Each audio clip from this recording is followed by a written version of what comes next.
This is Mercy Pilkington for GoodeReader at Digital Book World, speaking right now with Deborah Forte from Scholastic, who has just finished a very intriguing panel on children's content and what publishers need to keep in mind. Why don't you tell us a little bit about how Storia has grown? I know you mentioned in your platform that you were most impressed that it worked through the schools, and that probably had a lot to do with the curated content that parents are accustomed to trusting from Scholastic. So how has this ebook platform grown? Well, we talked a lot about platforms in the panel, but the platform has to be informed by the business model. And our business model is really around selling curated children's books.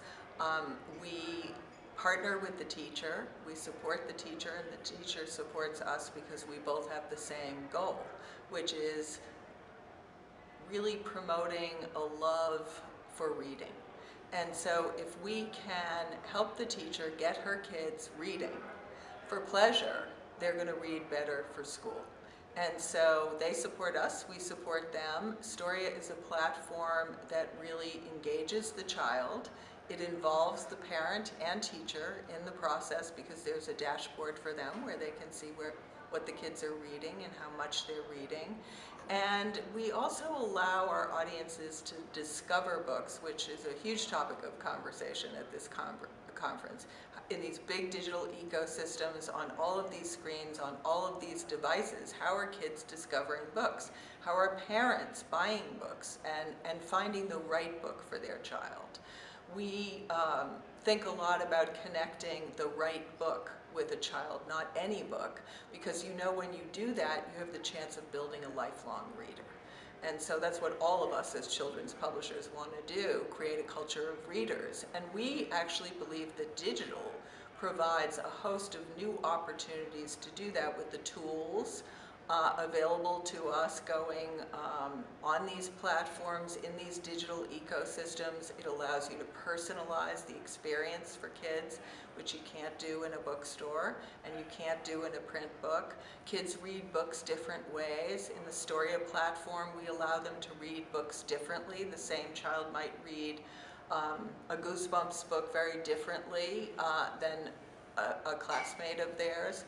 The interactivity we can offer within the book on a digital platform is not present in a print book. So there are a host of tools available to us to engage the child, involve the parent, and support the teacher in that process.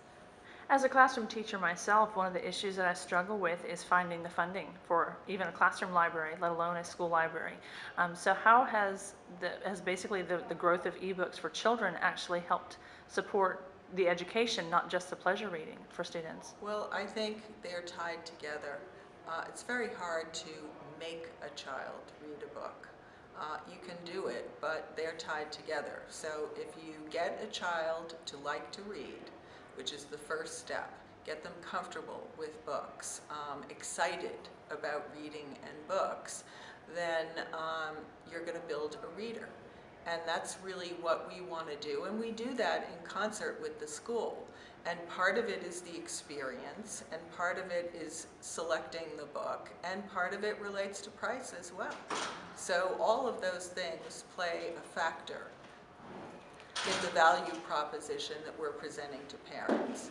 But what digital allows us to do is to reconsider the value perception of children's books and the value proposition, and I talked about that yesterday.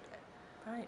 At the first onset of the emergence of e-readers, of course we were finding the e-ink devices, that people were using these dedicated e-readers. Initially there wasn't a lot of children's content because parents didn't want to hand over the devices, their tablets and such, once they came along. And then now that the prices dropped, we're seeing that kind of change and go by the wayside. So now there's been a boom in children's publishing. In your panel just now, you were talking about some of the brand discoverability and the ways that parents are having to look for this great content. So what would be one of the best ways that parents can find engaging content on their children's level? They should go to places that offer curation, because I think that is a problem in terms of discoverability. The large digital ecosystems don't really curate the content. So if you have a fourth grader, you're not really interested in looking through lots of product shots of books or products for first graders or 10th graders. You want to find just the right product, and digital allows you to do that. In Storia, we're really working on much more personalization and customization, including in recommendations based on real reading rather than just purchasing data. Thank you so much for your time. Again, this is Mercy Pilkington for Good eReader and Digital Book World.